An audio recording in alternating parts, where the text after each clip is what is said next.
Now if I do that, I would not. It is no more I that do it, but sin that dwelleth in me. It's the flesh in me that does it. I must fight.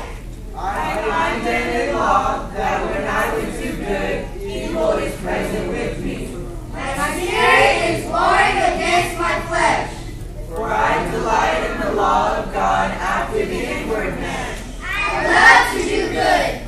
But I see another law in my members, warring against the law of my mind, and bringing me into captivity into the law of sin, which is in my members. My flesh is fighting against my spirit.